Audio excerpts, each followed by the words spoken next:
6 meses atrás, o então presidente da Coreia do Sul declarou lei marcial em uma manobra de poder que mergulhou o país no caos. Nesta semana, os sul-coreanos elegeram um novo presidente, Lee Jae-myung. Uma das principais disputas na eleição foi traçada ao longo de linhas de gênero. De acordo com uma pesquisa de boca de urna, cerca de 60% das mulheres na faixa dos 20 e 30 anos votaram em Lee, um liberal, enquanto a maioria dos homens na mesma faixa etária votou nos candidatos mais conservadores. O que faz com que a Coreia do Sul esteja tão dividida em relação ao gênero? Para conversar comigo agora, diretamente de Seul, está Darcy Prout, pesquisador de estudos coreanos no programa Ásia da Carnegie Endowment Commitment for International Peace. Darcy, seja bem-vindo. Primeiro, nos dê uma ideia sobre esse novo presidente. As pessoas o chamam de Bernie Sanders da Coreia. O que significa? Sim, Lee Jae-myung tem sido uma figura um tanto controversa ultimamente. Durante a última eleição presidencial em 2022, quando ele perdeu por menos de 1 ponto percentual para Yoon Suk-yeol, o presidente que foi impeachmentado, ele se apresentou como Bernie Sanders. Ele ganhou destaque nacional por causa da sua defesa de uma renda básica universal, deu muita atenção a questões sociais, especialmente questões das mulheres e de gênero. Foi notável que, desde a declaração da lei marcial e a crise política dos últimos 6 meses na Coreia do Sul, Lee Jae-myung, na verdade, mudou sua postura para se apresentar mais como um centrista, um pragmático. Então, ele já não se autodenomina mais como um Bernie Sanders. Na verdade, em algumas ocasiões, ele até se comparou ao Trump, se colocando mais como um populista.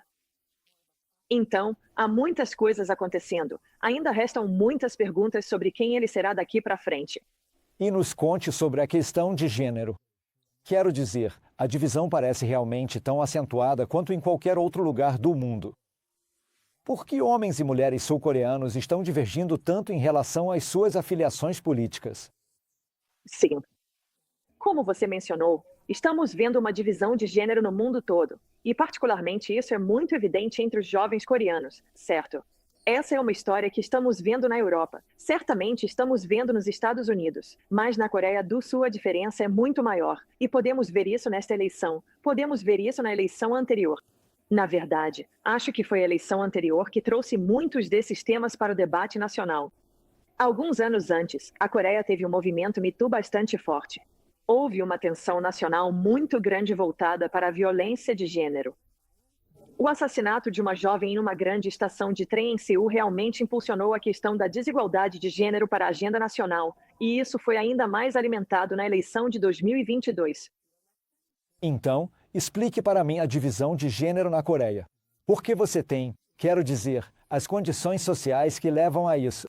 Então, você tem mulheres na Coreia que, muitas vezes, quando estive lá e você lê sobre isso, falam de uma sociedade muito conservadora e patriarcal, que ainda é muito relutante em, sabe, empoderar ou libertar as mulheres. Mas agora você tem uma reação masculina contra qualquer esforço feito para empoderar as mulheres. Então, sabe, quais são os dois? Quais são os fatores que impulsionam cada lado? Sim, acho que isso tem 2 níveis. Como você mencionou, existe uma dimensão social ou cultural. Os valores familiares ainda são muito fortes na Coreia do Sul e linhas de gênero bem definidas fazem parte disso, certo? E o segundo fator, que eu acho que é realmente o mais forte e que está fazendo disso um ponto de virada, é a questão econômica de ter uma família e a dificuldade de encontrar trabalho. O ambiente de trabalho torna muito difícil ter equilíbrio entre vida profissional e pessoal, e isso faz com que as mulheres adiem o casamento, adiem ter filhos, e isso não se encaixa muito bem no cronograma tradicional de formação de famílias, o que acaba afetando também como os homens se sentem. Eles também não conseguem acompanhar o cronograma que gostariam para formar suas famílias. Então, eu acho que isso está no cerne da questão, mas se tornou um assunto político tão grande que, acabou ganhando vida própria. Então, para finalizar, deixa eu te perguntar, e a gente olha para a Coreia de fora e vê um grande caso de sucesso. Pouquíssimos países no mundo conseguiram passar de país em desenvolvimento para desenvolvido, e a Coreia conseguiu isso. Se você parar para pensar, basicamente só Japão, Coreia, Taiwan e Singapura conseguiram isso. É um número muito pequeno, né? Todo o resto acaba ficando preso na armadilha da renda média. Então parece que a Coreia do Sul, teve sucesso. O que tudo isso te diz sobre esse cenário? O que a gente deveria entender? Então, eu penso muito na Coreia em uma perspectiva comparativa e acredito que as mudanças sociais que aconteceram na Europa, na América do Norte, coisas que levaram 3 gerações, aconteceram em menos de uma geração na Coreia do Sul. E isso coloca muita pressão sobre a sociedade, para criar mudanças para as quais talvez ela ainda não esteja preparada. Mudanças culturais são lentas, né? Mesmo que as mudanças econômicas possam ser rápidas.